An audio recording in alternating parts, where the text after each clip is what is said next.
Yo quiero hablarte entonces sobre los ojos de la fe. Hebreos capítulo 11, verso 1. Vamos a verlo de tres versiones diferentes. Te lo van a poner ahí en la pantalla. Y habla justamente de esto. Yo entiendo, y yo mismo he usado esa frase, una fe ciega. ¿La has escuchado? ¿Cuántos han escuchado la frase una fe ciega? Y a veces decimos, yo tengo una fe ciega en el Señor. Yo entiendo lo que quieres decir. Yo lo he dicho. Cuando decimos una fe ciega, estamos diciendo que tenemos una fe que no le da lugar a la duda, una fe que no razona, una fe que creemos a Dios y creemos lo que Dios dice y punto. ¿Amén? Pero realmente la fe no es ciega. La fe tiene una visión muy profunda. La vida se hace de perspectiva.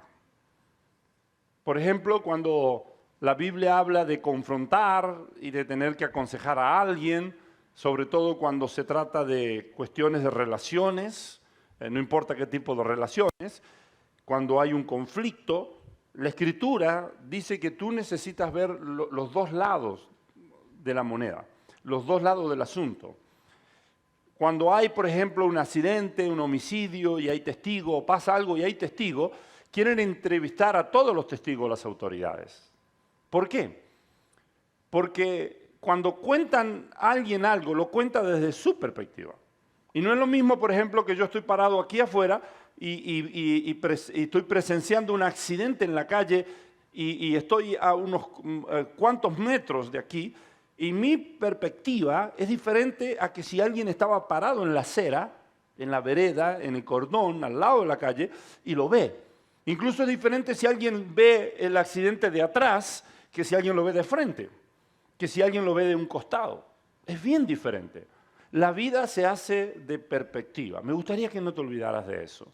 Porque muchas veces escuchamos la perspectiva de alguien y pensamos que ese es todo el asunto. La Biblia dice, por ejemplo, en confrontación, en consejería, dice, viene el primero y parece que tiene la razón, pero viene su adversario y la avergüenza. Por eso es que es tan importante siempre escuchar la otra versión, o todas las versiones de lo que está pasando. Pasa mucho, por ejemplo, cuando se trata de conflictos matrimoniales. El primero que habla presenta las cosas, y uno pudiera escuchar y decir, sí, qué terrible, ¿no? Ese desgraciado, ¿cómo te hizo eso? Qué bárbaro, ¿no? Y luego viene el desgraciado y uno dice, la desgraciada era la otra. ¿Por qué? Porque la vida se hace de perspectiva. Entonces, cómo tú ves las cosas es muy importante. Y la fe te permite recibir la perspectiva de Dios. Amén. Y aun cuando tú seas muy espiritual, aun cuando tú seas una persona llena de Dios y con un corazón a Dios, tú tienes que saber que siempre tú vas a tener una perspectiva. Pero el único que tiene toda la perspectiva y tiene la perspectiva correcta de las cosas, el que ve las cosas como verdaderamente son, ese solamente es Dios. Solo Él. No sé si te has preguntado por qué tenemos 4 evangelios y no uno. ¿Sabías que los musulmanes, por ejemplo, nos critican porque ellos tienen el Corán? Tienen un solo evangelio, por así decirlo, y nosotros tenemos 4. Y algunos piensan que la Biblia se contradice, que los 4 escritores se contradicen. No. Algunos dicen, bueno, ¿por qué tener 4 evangelios? ¿Por qué Dios no nos dio un solo evangelio? ¿Sabes por qué? Porque los 4 evangelios nos dan la perspectiva completa. Porque si tuviéramos un solo evangelio, nos quedaríamos con una parte, con una perspectiva. Pero los 4 evangelios nos muestran el cuadro grande, el cuadro completo. Marco dice, desde una perspectiva, inspirado por el Espíritu Santo, pero desde una perspectiva. Y luego viene Mateo y dice desde otra perspectiva. Y viene Lucas y dice de otra perspectiva. Y viene Juan y completa la perspectiva de lo que allí pasó. Amén. ¿Cuántos dan un fuerte aplauso al Señor por su sabiduría? Por eso tenemos 4 evangelios. Amén. No tenemos un solo evangelio. No se contradice, se complementan uno al otro. Hebreos capítulo 11, verso 1, dice Reina Valera, es pues la fe, la certeza de lo que se espera, la convicción de lo que no se ve. Quiero que subraye estas dos palabras, certeza y convicción. Primero, cuando dice certeza, está diciendo que la fe no es quién sabe, maybe, tal vez. Certeza. Es decir, estamos hablando de que la fe de la que está refiriéndose Pablo en Hebreos capítulo 11, es una fe vacía de vacilación, vacía de dudas. Es una fe que tiene certeza. No es que pienso, si sopla un poco de viento a favor, no es si la ciencia acierta. No. ¿Y quién sabe? Fulano. ¿Quién sabe? Sutano. No es si es la voluntad de Dios. ¿Ha escuchado eso muchas veces? Si es la voluntad de Dios. Y ese dicho que algunos han asegurado que está en la Biblia, y dice, algunos dicen, ay, porque el hombre dispone, el hombre propone y Dios dispone. ¿Has escuchado eso? ¿Verdad? Y eso tiene cierta verdad. Y hay un proverbio que anda ahí cerquita. Y puedes tú, si quieres, acomodarlo ahí medio a la fuerza, así como hacer lo que encaje. Lo que estoy diciéndote es que cuando tú tienes fe, tienes seguridad, certeza. No es, quién sabe, no es, ahí, cerquita, pegó en el palo. No, no es si Dios quiere. La fe es certeza. Por eso tú tienes, por ejemplo, la mujer que tenía una hija que padecía de un mal, que ella la presentó como que su hija estaba endemoniada. Probablemente sí estaba endemoniada. Y su hija estaba sufriendo mucho. Y la trajo a Jesús. Y esta mujer no era del pueblo de Israel, era de una nación gentil. Y Jesús vino primero a la casa de Israel. Y Jesús le dijo a esta mujer, cuando esta mujer empezó a pedir ayuda, Jesús le dijo, mujer, yo he venido a la oveja perdida de la casa de Israel. El pan es para los hijos. E incluso Jesús fue intencionalmente discriminatorio. Jesús fue intencionalmente ofensivo con esa mujer. Porque Jesús sabía que la fe no se ofende. Y no tengo suficiente tiempo para profundizar en eso hoy, pero en los próximos domingos lo voy a hacer. Pero la fe no se ofende. Segundo, la fe no se da por vencida. Tercero, la fe que viene del corazón de Dios no se detiene ante los obstáculos. Amén. Y entonces Jesús le dice a esta mujer, mujer, yo vine a la oveja perdida de la casa de Israel, no puedo tomar el pan que le pertenece a los hijos y dárselo a los perrillos. Mire cómo la trató. Perrillo. Porque así veían los judíos, el pueblo de Israel, a los que no eran judíos, a los gentiles en ese tiempo. Y cuando Jesús usó esa expresión, la mujer simplemente sonrió. No se ofendió, no dijo te voy a poner una demanda porque me estás discriminando. No dijo eso. No se sintió como que, ay, me ofendiste, me heriste. Ah. No, simplemente sonrió y dijo, sí, Señor, pero yo ni siquiera te pido el pan. Me bastan las migajas que caen de tu mesa, Señor. Y Jesús clamó, ¡oh!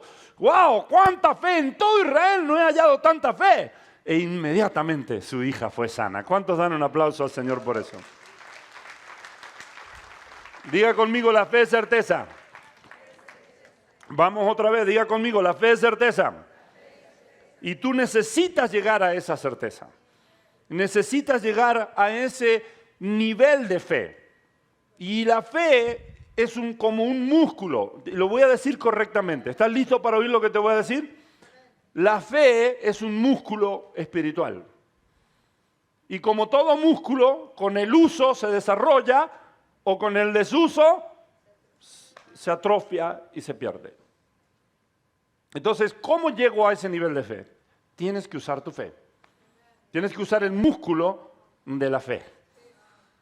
Y el nivel más básico de la fe, lo puedo poner de otra manera, pero lo quiero poner así hoy. Y alguien dirá, ¿por qué lo quiere poner así? Porque este es mi mensaje, porque yo soy el que estoy predicando.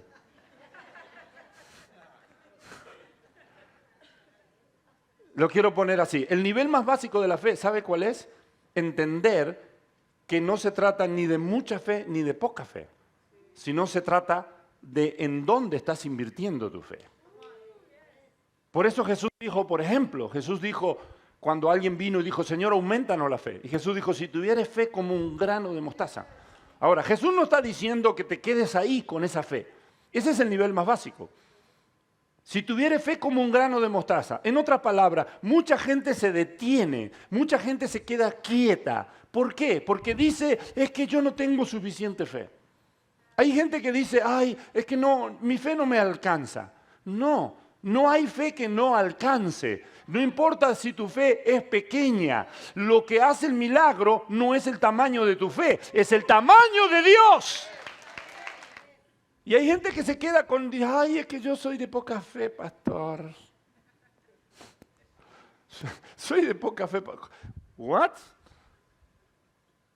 ¿Perdón? ¿Cómo que soy de poca fe? No importa. Jesús dijo que aún con poca fe hay muchas cosas grandes que se pueden lograr. Pero tú tienes que desarrollar la fe. Usa el músculo. Así mira como el pastor, mira.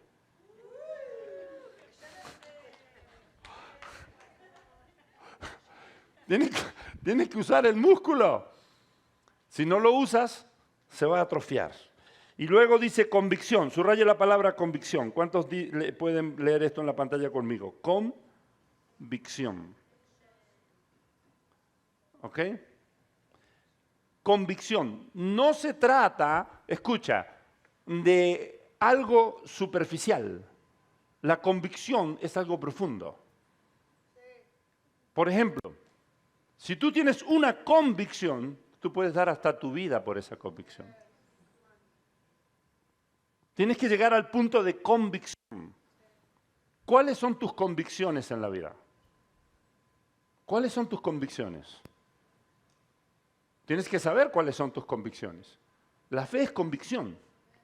Es algo que está arraigado, profundo, dentro de ti. La Nueva Biblia Viviente lo dice de esta manera. La fe es la seguridad de recibir lo que se espera, de estar convencida de lo que no se ve. Y escogí esta versión porque dice estar convencido de lo que no se ve. Es decir, hay algo que en el plano natural no lo puedes ver, pero tú estás convencido que lo vas a ver. ¿Por qué? Porque la fe ya te permitió verlo de antemano. La Nueva Traducción Viviente dice, la fe demuestra la realidad de lo que esperamos. Es la evidencia de las cosas que no podemos ver. ¿Cómo tú vas a esperar algo si ni siquiera sabes lo que estás esperando? Tú esperas algo que tú ya sabes que viene de camino. Amén. Un día Dios me llevó a decirle a una persona, Dios dice que vas a recibir una entrega express. Una entrega de un día para otro. Se dio cuenta que muchas veces hay que esperar por algo, ¿no? Lo compras y lo estás esperando. Y a veces te tarda mucho. Pero Dios me dijo que le dijera a esta persona, vas a tener una entrega express de un día para otro, de 24 horas. Y la persona me dijo, ¿de qué? Y le dije, no sé, ¿qué estás esperando? Y me dijo, oh, es que hacía tanto que lo había pedido que me había olvidado. Bueno, cambió de estatus tu entrega.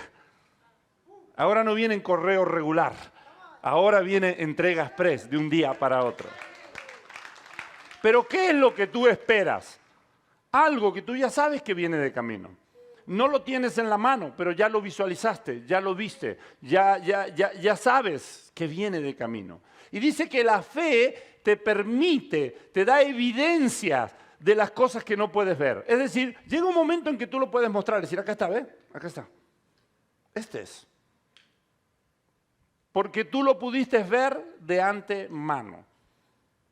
La fe en realidad no es ciega.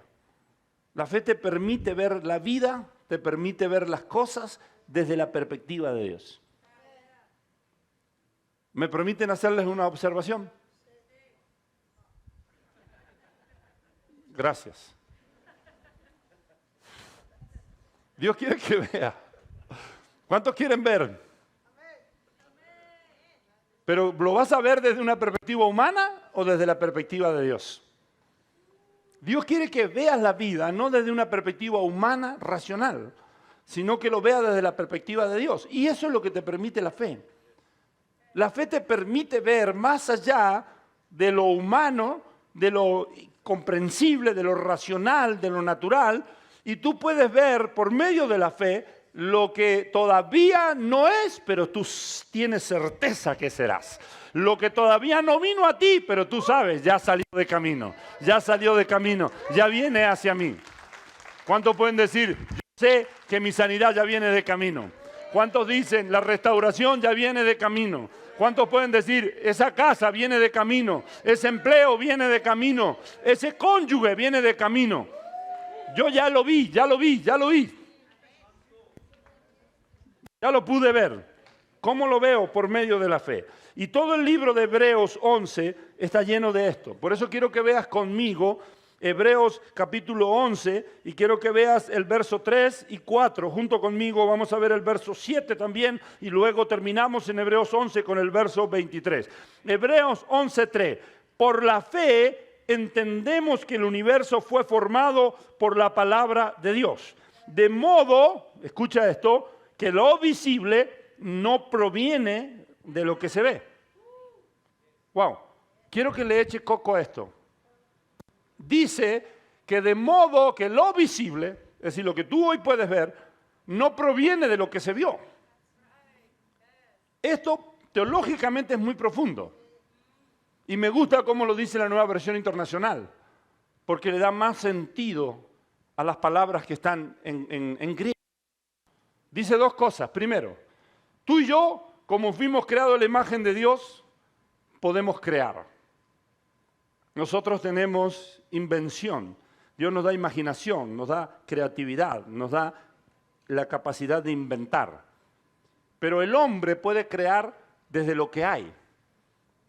Alguien, escucha esto, alguien, antes que esto fuera hecho, alguien lo vio.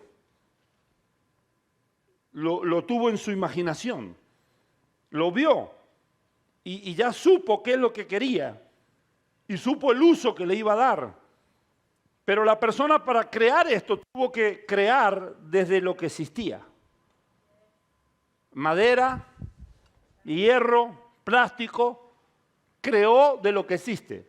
No existe alguien fuera de Dios que pueda crear de la nada. Pero este versículo nos habla de dos cosas. Nos dice primero que Dios creó todo lo que tú ves de la nada, sin materia prima. ¡Wow! Ese es Dios. Es impresionante. Es decir, Dios no tuvo materia prima. El ser humano va a llegar a saber cuándo y tal vez cómo ocurrió el Big Bang, el famoso Big Bang. No sé si te diste cuenta que ya nadie habla de la teoría de Darwin, que venimos del mono. Eso ya es viejo. Algunos parecen que son parientes de algún mono, pero ese es otro rollo. Pero ya nadie habla de la teoría de Darwin. Lo que se está hablando ahora es del Big Bang. ¿Has oído del Big Bang? Dice que el universo se formó desde una explosión, así, el Big Bang. Y el hombre tal vez llegue a saber, incluso puede estimar cuándo fue el Big Bang, si quiere, en su imaginación. El hombre puede llegar a saber bastante sobre el Big Bang, pero lo que el hombre nunca va a llegar a saber es quién estuvo detrás del Big Bang. ¿Oíste lo que te dije? O sea, una vez alguien me preguntó, me dice, pastor, ¿usted tiene algún problema con el Big Bang? Le dije, no tengo ningún problema ni con el Big Bang, ni el Big Bang, ni el... No tengo problema. Y me dice, no, pastor, le digo, ¿qué piensa usted del Big Bang? Y le digo, yo no tengo problema que el universo haya sido formado desde el Big Bang. El problema es quién estuvo detrás del Big Bang. Y ese es Dios. Si se formó de un Big Bang, qué bueno. Si no se formó de un Big Bang, se formó de un Big Bomb, no importa. Pero Dios fue el que lo provocó. Y lo provocó de la nada. Esto va a dar fundamento a tu fe. Porque casi siempre nosotros tenemos una fe racional. La fe racional te lleva a que tú siempre tiene que haber algo de qué agarrarte. Es por eso que algunos ofrecen imágenes. ¿De dónde vienen las imágenes? Por ejemplo, ¿de dónde vienen las imágenes? ¿Y por qué gente necesita imágenes? Porque quieren darte algo. Tú necesitas creer a partir de algo. Entonces tú dices, ay, si yo viera aunque sea así, mira, una pizquita de arrepentimiento. Si yo encuentro un pelo, sé que aquí hubo al menos una peluca, si no hubo una cabeza. Eso sin hablar que hay gente que agarra un pelo y hace una peluca, ¿no? Ese es otro rollo. Pero muchas veces nuestra fe necesita agarrarse de algo. Pero la fe que viene del corazón de Dios, de lo único que se agarra es de Dios. No se agarra de otra cosa, se agarra de Dios nada más. Amén. Entonces este verso dice de que primero Dios creó de la nada. Segundo, dice que antes de que viniera a ser, Dios ya lo vio, lo visionó, lo diseñó como un arquitecto. Él en su mente ya estaba todo. En su espíritu ya estaba todo. Incluso tú, la Biblia dice que tú desde la eternidad Dios te vio. ¿Cómo te vio Dios en la eternidad? Y algunos piensan que tuvieron una doble existencia, algunos hablan de una triple existencia. Y algunos dicen, bueno, es que tuvimos una existencia en la eternidad y luego se nos mandó a la tierra. ¿Qué te fumaste? Cuando la Biblia dice que Dios te vio en la eternidad, no quiere decir que tú estabas materializado en la eternidad. Estabas en el Espíritu de Dios y estabas en la mente de Dios. Así estabas, en la mente de Dios. Y la fe te permite ver de antemano. Y cuando tú lo ves, lo disfrutas.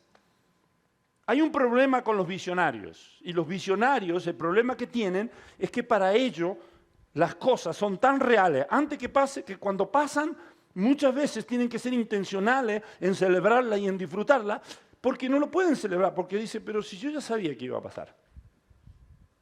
Yo ya lo vi. Ellos lo disfrutan antes. Lo disfrutan cuando lo pueden ver. Cuando la fe le permite verlos. Tú puedes ver en los versos siguientes, por ejemplo, en el verso 4, y dice que Abel ofreció a Dios un mejor sacrificio que Caín, por lo cual dio testimonio de ser justo, pues Dios aceptó su ofrenda. Porque por la fe Abel, a pesar de estar muerto, hablaba todavía. Ahora, mire esto. La Biblia dice que por la fe Dios aceptó el sacrificio de Abel. No sé si tú te has preguntado, ¿cuál es el problema del sacrificio de Caín? Y algunos piensan que el sacrificio de Caín es que Caín agarró las cosas así nomás, así, a lo tonto, a lo ligera. Y agarró y dijo, algunos de los que trabajan con él ahí, que le servían, que trabajaban con él, le dijeron, apártame unas cosas que voy a llevar para ofrecer a Dios. Y le dijeron, ¿qué te apartamos? No sé, lo que sea, es más, eso que está ahí de descarte, tráelo. Es verdad que hizo eso, es verdad. La Biblia dice que así lo hizo Caín, pero Caín sabía que su ofrenda no fue rechazada por eso. Básicamente la ofrenda de Caín fue rechazada porque Caín no pudo ver. Caín trajo los frutos de la tierra. ¿Y sabía que Dios nunca le había pedido que sacrificaran fruto de la tierra a él? Dios le había enseñado a Adán y Eva a sacrificar un animal. Lo que Caín debió hacer es haber agarrado de lo que él tenía y haber ido con Abel, que criaba animales, y él era cultivador de la tierra, haber llevado y haber hecho un intercambio, haberle dicho, hermano, quiero presentar un sacrificio a Dios, dame el mejor cordero que tengas. ¿Por qué? Escuche esto. Porque el sistema de sacrificio que Dios estableció en el Antiguo Testamento nos mostraba al Cordero de Dios que dio su vida por nosotros en la cruz de Calvario. Es decir, el primero en matar y sacrificar fue Dios. Siempre Dios primero. Diga conmigo, siempre Dios primero. Otra vez, diga conmigo, siempre Dios primero. Tú no le puedes ganar a Dios en dos cosas, a ser primero y no le puedes ganar a Dios a ser generoso. Él siempre va a ser primero que tú y siempre va a ser más generoso que tú.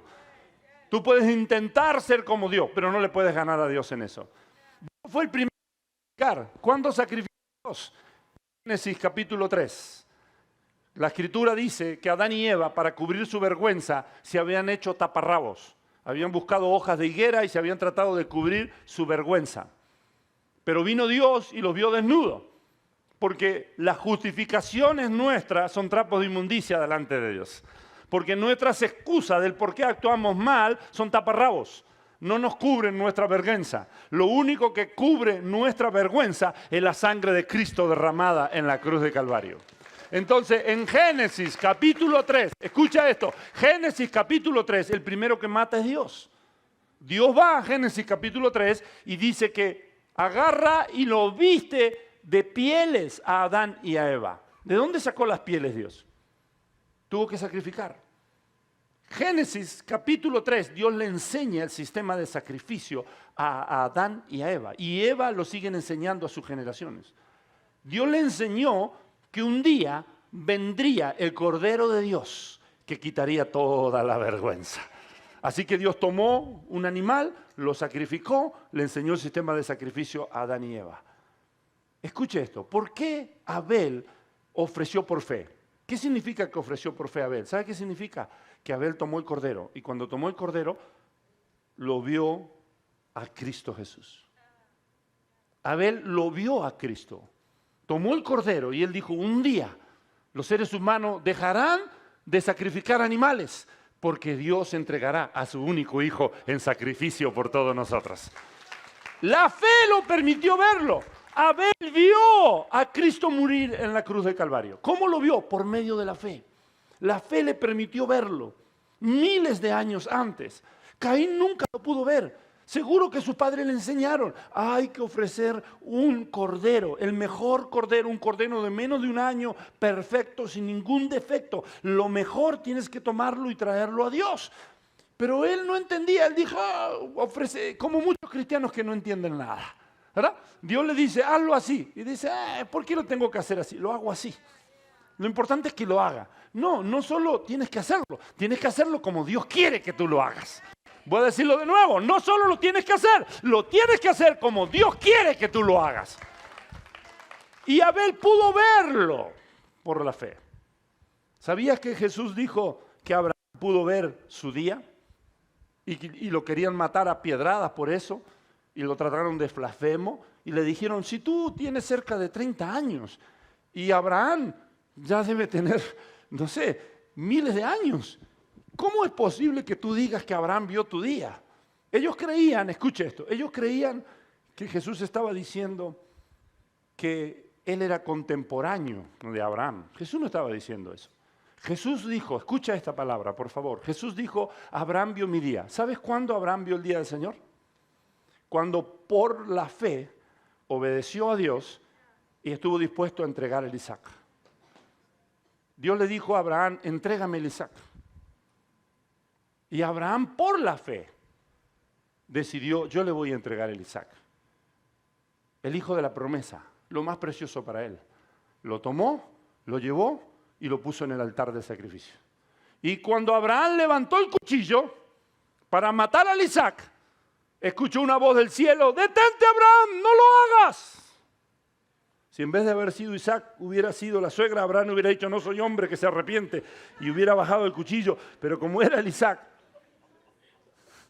se quedó con el cuchillo arriba.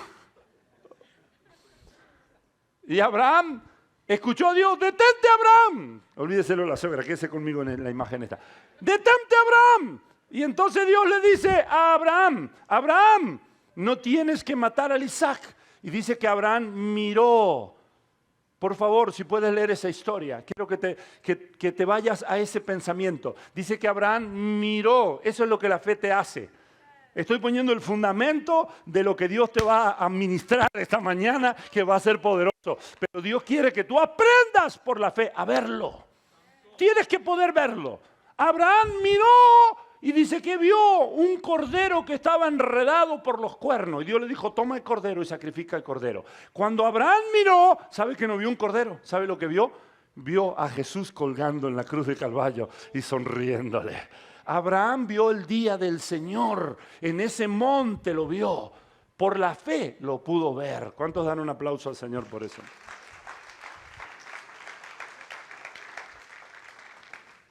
Ahora, la Escritura dice en el verso 7 que Noé también. Noé pudo ver algo que nunca nadie lo había visto. Nadie. Noé vivía en una temporada, escuche esto, Noé vivía en una temporada donde no había llovido. La tierra experimentó lluvia del diluvio para acá. Pero en la época de Noé había una especie de sistema de invernadero. Por eso la Biblia habla de las aguas de arriba, de la fuente de las aguas de arriba que se rompieron. Había un sistema de invernadero. Había un vapor que bajaba y regaba a la tierra. Había como una brisa pequeña que bajaba. El sol calentaba y volvía a subir. Y había un sistema tropical de invernadero sobre la tierra.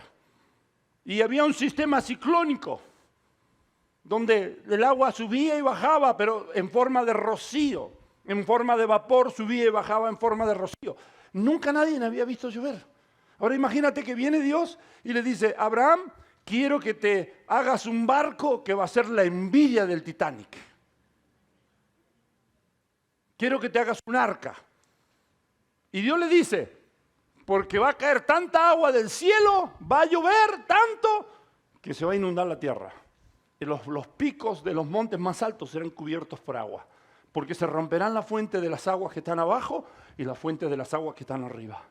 Es decir, agua subterránea empezó a fluir hacia arriba en la tierra.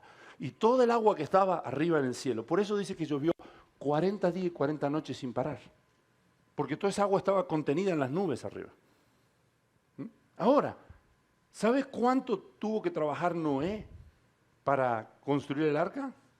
Más de 100 años. ¿Escuchaste eso? 100 años. 100 años donde él construía el arca y le decía a la gente, viene un diluvio. Y la gente le decía, a ver, esa es una palabra nueva, diluvio, diluvio. Deletréamela, ¿cómo se escribe?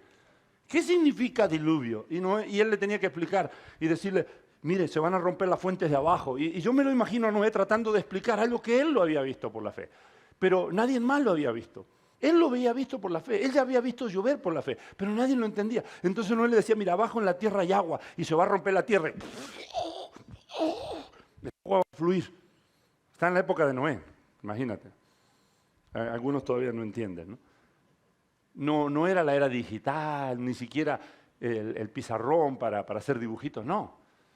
Y luego le dice, y del cielo, esa nube que ustedes ven ahí, se va a romper, el sol va a brillar muy fuerte después, como nunca antes ha brillado sobre la tierra. Porque, escuche, el sistema invernadero hacía que las nubes sirvieran como protector solar. Ellos nunca necesitaron, antes del diluvio nunca se necesitó protector solar. El que quería hacer negocio con el protector solar lo hizo después del diluvio. Antes del diluvio no, porque las nubes servían como un filtro. ¿Sí? ¿Sí tengo tu atención? Y Noé tiene que explicar, y va a caer agua del cielo. Y no sé, me imagino que agarró y dijo, así, mire así. ¡Agua! Y todo le dice, estás crazy. Noé, estás crazy, Noé. ¿Cómo que va a llover? Estás crazy, nunca ha llovido. Dice, ¿alguien vio llover? Y preguntaron. Y consultaron con los libros de historia. No existían los libros de historia, esa versión Hugo Hansen. Y googlearon lluvia. Y no aparecía nada en Google. Imagínate, si no hay nada en Google, porque no existe. Y no entendía qué era llover. Pero la Biblia dice que por la fe Noé, advertido sobre cosas que no se veían, construyó un arca donde se salvó él y su familia. Por la fe. Es decir, él tuvo que creerle a Dios y él vio algo. Cuando cayó la primera gota, él ya sabía. Él dijo, y disfrutó las primeras gotas de agua. Y él dijo, gracias Dios. Seguramente se preguntó, dijo, ¿será mi imaginación? Hasta que el agua la tenía en los tobillos, dijo, no, ya no es mi imaginación esto. Yo no lo estoy imaginando, ahora yo lo estoy viendo por la fe. ¿Cuántos dan un aplauso al Señor por eso? Hebreos 11:23. Hebreos 11:23. La Escritura dice que Moisés fue salvo en un tiempo donde los niños varones eran asesinados. Eso de asesinar niños no es algo nuevo. Los niños varones eran asesinados. El pueblo de Israel estaban de esclavo en Egipto y el faraón estaba viendo que el pueblo de Israel se multiplicaba mucho y él no quería que se multiplicaran, que tuvieran mucho poder. Entonces él mandó y dijo, ¿saben qué? Las mujeres no son útiles, pero los hombres no. Y Faraón pensó en el exterminio del pueblo de Dios. Y dijo, vamos a exterminarlo. ¿Cómo? Sin hombres no se van a poder reproducir. Así que atacó a los hombres. Un ataque a todo niño varón que nacía tenía la orden las parteras de matarlo.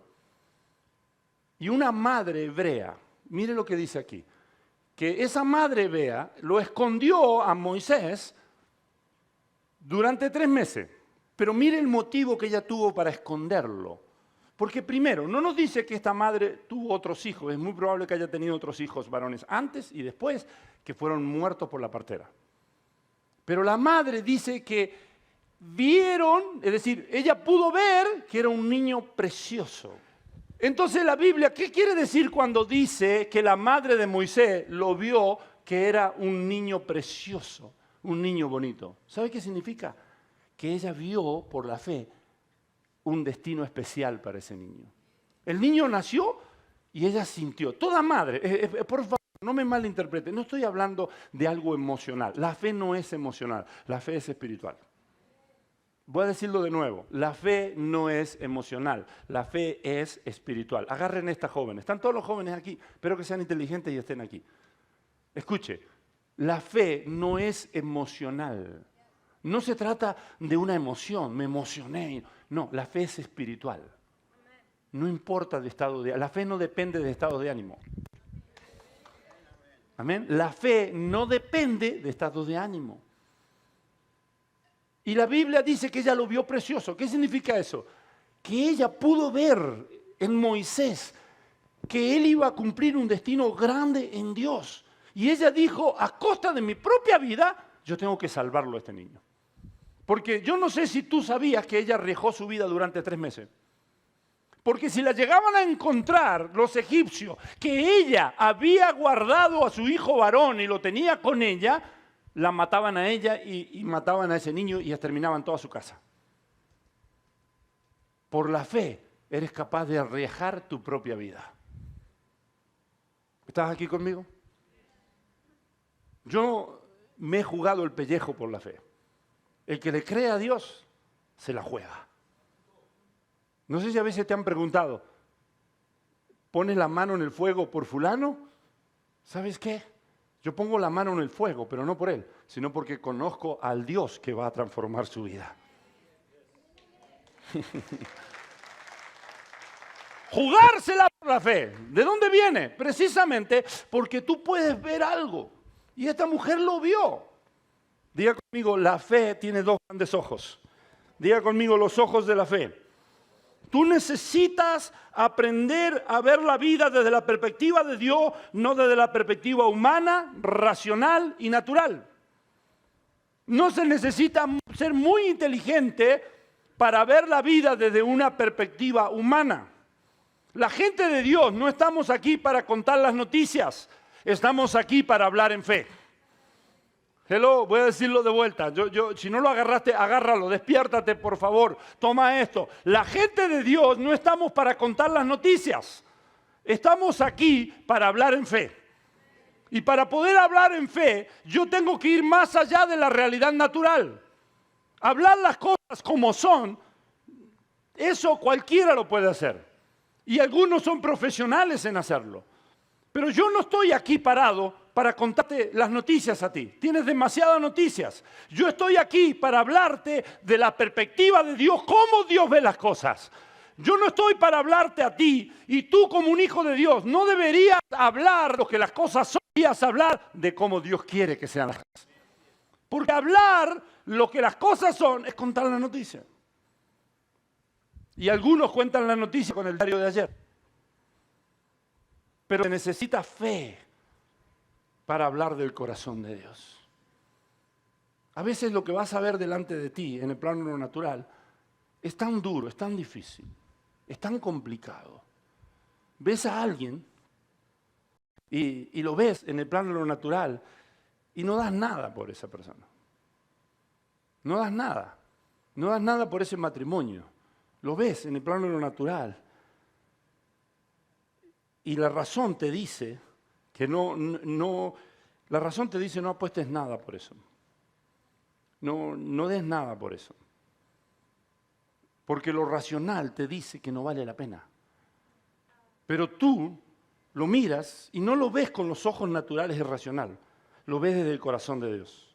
Y no ves lo que es, sino ves el potencial de lo que Dios puede hacer con esa vida. ¡Wow! Lo voy a decir de vuelta. Lo ves con los ojos de Dios.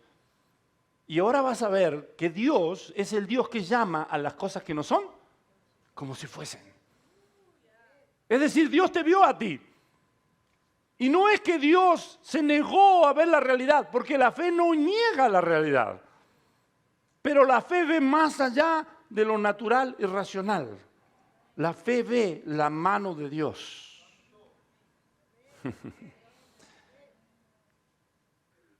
Muchos se asombraban de las estatuas de los grandes esculpidores, de los grandes artistas.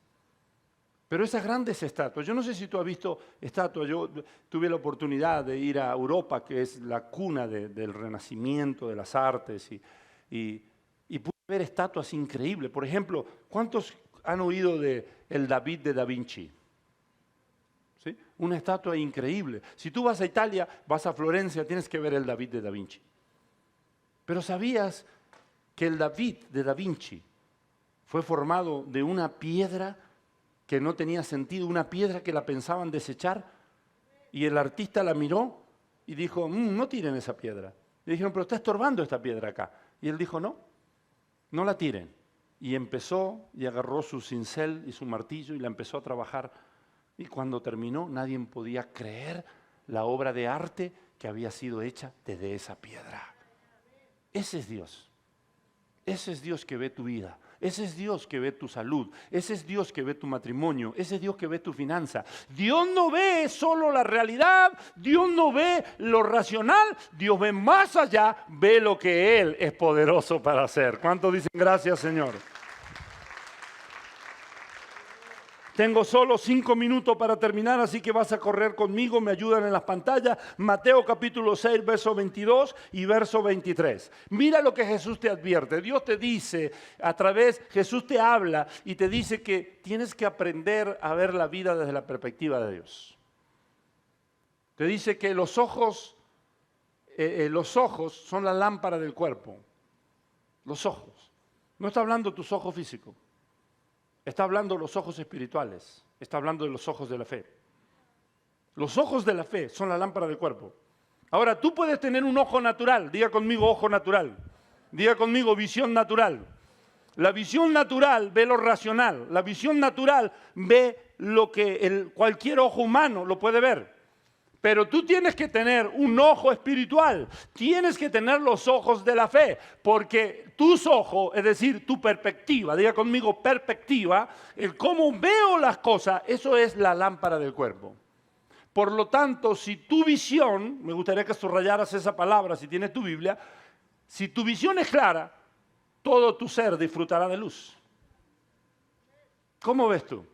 Y esto no se trata de positivismo. A ver. Quiero hacer una pausa aquí, en lo que estoy hablando, y necesito aclararte esto. Yo no estoy hablando de positivismo. Algunos confunden ser positivo con fe, no es lo mismo. La fe es positiva en sí mismo, pero la fe es mucho más que ser positivo. La fe no se trata de algo racional, emocional. La fe se trata de algo espiritual. No se trata de simplemente tener una actitud positiva. Hay gente que dice, bueno, ¿qué vas a ver? el vaso medio vacío o el vaso medio lleno. Eso es humano, eso es racional. Qué bueno si tú eres de los que ves el vaso medio lleno y no el vaso medio vacío. Hay gente que son positivas de sí mismo, pero la fe no es solo para la gente positiva. ¿Hay alguien aquí que es negativo? Mire, nadie dice nada, pero yo sé que hay varios aquí. Hay gente que son negativos por naturaleza. Yo te quiero confesar algo, ¿sí? ¿Me permites abrirte el corazón y confesarte algo? Yo soy, escucha esto, soy negativo y pesimista por naturaleza, aunque tú no lo puedas creer. Pero tú tal vez no puedes ver, excepto en momentos donde el Espíritu salió de mí y donde yo estoy totalmente carnal, ahí tal vez puede ver lo negativo que puedo ser. Pero mucha gente no puede ver lo negativo que yo soy en lo natural. ¿Sabes por qué? Porque he aprendido a vivir por fe. Digo esto porque hay gente que dice, ay, es que yo soy muy negativo, pastor. Siempre estoy viendo lo malo. Eso puede ser posible en el plano de lo natural, pero tú puedes tener una fe. Y puedes ver lo negativo, puedes ver lo malo primero, pero la fe te permite ver lo que el ojo humano no ve y ve la obra de Dios. ¡Oh! ¿Cuántos dicen amén? ¿Cuántos dicen gracias a Dios? La fe te permite ver la obra de Dios. Ve un pedazo de piedra y dices, en la vid voy a hacer de este pedazo de piedra. El verso siguiente dice, verso 23, pero si tu visión está nublada, todo tu ser estará en oscuridad. Si la luz que hay en ti es oscuridad, qué densa pueden ser las tinieblas. Yo estoy aquí parado para decirte, Dios dice, deja de ver la vida desde perspectiva humana. Empieza a verla desde la perspectiva divina. ¿Estás aquí conmigo? Deja de mirar a tu hijo y de maldecirlo y de decirle que no va a llegar a nada, porque su presente no es muy prometedor. Lo ves a tu hijo y dice un cabeza dura, un desobediente, un rebelde, no agarra la onda. Pero Dios dice, deja de verlo con los ojos naturales y empieza a ver lo que Dios hará de él. Un hombre de Dios, una persona ungida, una persona llena del Espíritu Santo, un instrumento de parte de Dios. Tienes que verlo, tienes que poder verlo. Deja de ver tu matrimonio, deja de ver tus finanzas de manera natural. Trasciende lo natural. Otra vez, no se trata de ser positivo nada más, porque eso es humano. El positivismo es humano, racional. Yo te estoy hablando de algo espiritual. Te estoy hablando del corazón de Dios. Hello, ¿está aquí conmigo? Hay gente que en vez de bendecir maldice, porque no puede ver por los ojos de la fe. Ve desde el plano natural. En Juan capítulo 4, verso 36, Jesús le dice algo que era una locura incomprensible para los discípulos. Jesús acababa de tener un encuentro con la mujer samaritana. Y la mujer samaritana va con el mensaje de Jesús hacia su ciudad Samaria. Y Jesús está mirando hacia Samaria, vienen los discípulos. Y Jesús le dice, ¿no dicen ustedes que falta 4 meses para la siega? Porque ese era en el plano de lo natural. En el plano de lo natural faltaban 4 meses para la cosecha. 4 meses para la cosecha. Y ellos estaban viendo en el plano de lo natural. Y Jesús les dice, no vean en el plano de lo natural. Quiero que vean que los campos están blancos para la siega. Y ellos miraban y ¿saben qué veían? No veían campos blancos. Ellos veían espigas verdes. Espigas verdes. Veía espigas verdes. Puede que alguien te mire y te vea verde, pero Dios ya te ve maduro. Puede que alguien te mire y te vea incompleto, pero Dios te ve completo. Oh, voy a decirlo de nuevo. Puede que alguien te vea y no dé nada por ti, pero Dios dice, yo di mi vida por ti. Pagué el precio más alto por ti.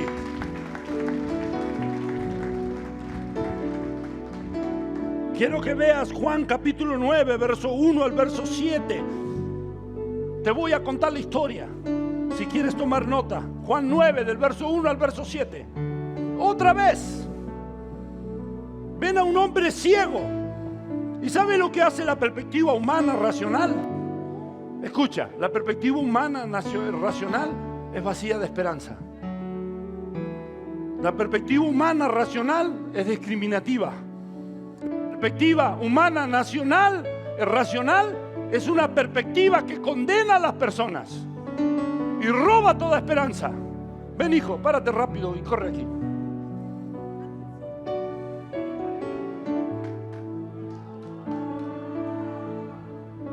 La perspectiva humana hace lo que los discípulos hicieron. Vieron a un hombre ciego y la perspectiva humana racional empieza a buscar culpables. Tú tienes la culpa de que se rompió mi matrimonio. Tú tienes la culpa. Biden tiene la culpa de la hiperinflación que tenemos. Tú tienes la culpa de esto. Tú tienes la culpa de otro. La fe humana racional mira la realidad y roba la esperanza. Porque en vez de enfocarse en la solución y en lo que Dios hará, se enfoca en lo que no hay, en lo que no es. ¿Quién pecó, Dios? ¿Quién pecó, Jesús, para que este hombre nazca ciego? Y Jesús le sonríe y le dice: ¿están viendo desde una perspectiva humana? Ustedes piensan que este hombre nació ciego porque hay una maldición sobre él y están buscando culpable y están pensando: pobrecito la vida que tiene. Pero él no es ningún pobrecito. Ustedes no saben que lo que pasó con este hombre, que él nació ciego, es porque Dios tiene el plan de glorificarse sobre él. Porque Dios va a mostrar su gloria sobre él. Porque va a hacer algo transformador sobre él. Porque Dios va a hacer algo grande y poderoso sobre él. Mira tu matrimonio con ojos racionales. Y si no lo puedes ver con los ojos de Dios, con los ojos de la fe, el enemigo te va a robar la esperanza. Miras al bruto que duerme contigo y tú dices: yo pensé que tenía malos momentos, pero nunca creí que tenía malos gustos. Y miras y dices: ¿qué está pasando? Y mira tu matrimonio y dice: nunca va a cambiar. Ya lo conozco por años, nunca va a cambiar. Pero Dios dice: porque no has visto lo que yo puedo hacer en él, piensas eso. Porque no has visto lo que yo puedo hacer en él, por eso piensas eso. Gracias, hijo. Mira la vida desde la perspectiva de Dios, que alguien diga amén. Ahora Romanos capítulo 4, verso 17. Dice que Dios llama a las cosas que no son como si fuesen. Dios llama a las cosas que no son como si fuesen. ¿Está aquí conmigo? ¿Sabe cuál es una de las razones de la que yo estoy aquí? Yo estoy aquí porque cuando nadie daba nada por mí y cuando en el plano humano se veía que yo no tenía ningún potencial y no había nada bueno en mí, alguien pudo ver por los ojos de la fe y ver más allá de lo que veía el ojo natural y racional. Cuando tú puedes ver las cosas desde la perspectiva de la fe, le crees a Dios y puedes ver más allá. No mires tu matrimonio desde una perspectiva racional. Créele a Dios por una transformación. No niegues la realidad. Estamos mal, nuestro matrimonio está enfermo, pero yo sé que Dios lo va a sanar. No mires tu vida desde la perspectiva humana por un diagnóstico médico. Es que el médico dijo: no hay cura. Es que me desahuciaron. Sí, no lo niego. La fe otra vez no niega la realidad. Sí, es verdad, estoy enfermo. Sí, es verdad, la enfermedad es grave. Sí, es verdad, me puedo morir de esto. Pero hay un Dios en los cielos que dice que yo voy a vivir y no voy a morir, porque he sido sano en la sangre de Cristo Jesús. Y visualízate sano. Hello, está aquí conmigo. Visualiza por la fe, créelo, créelo. Ten certeza, convicción. Dios lo hará. Dios lo hará. Y el último verso, 2 de Corintios 4:13. Ponte de pie para escuchar este versículo, por favor. Me gustaría que anotaras este versículo, porque eso es lo que Dios quiere que hagas. Y yo voy a llamar a personas aquí. al altar, pero las voy a llamar. Escucha, escucha, escucha. Tú tienes que pasar aquí cuando Dios te hable. La Escritura dice, escucha, que Dios llama a las cosas que no son como si fuesen. Hay infinidad de testimonios de mujeres que oraban por sus esposos cuando estaban dormidos, le ponían la mano y oraban y los bendecían en vez de maldecirlo y le daban gracias a Dios. Conozco infinidad de testimonios de personas que se paraban y decían gracias a Dios por mis hijos porque son hombres y mujeres de Dios. Y en el plano de lo natural eran unos sinvergüenzas, unos terribles. Pero gracias a que alguien pudo creer y verlo, Dios lo hizo. Y este versículo dice, creí, por eso hablé. ¿Cuántos van a creer hoy y por eso lo van a hablar? Voy a decírtelo de nuevo. ¿Cuántos van a creer hoy y por eso lo van a hablar? Y estoy seguro que cuando yo te digo esto, se cruzó el pensamiento por la mente de alguien. Se cruzó el pensamiento, ay, si no pasa, eso no es fe. La fe es certeza. La fe es certeza. Pero la realidad dice esto. Pero yo no te hablo de la realidad. Eso es contar las noticias. Te hablo del corazón de Dios, que es bueno contigo, que te ama. Creí, por tanto hablé. Y quiero que lo leas conmigo y lo digas con convicción. Ese mismo espíritu de fe también está en mí. Yo creo y por eso hablo. ¿Cuántos dicen amén? ¿Cuántos dicen amén? ¿Cuántos pueden decir yo creo y por eso hablo?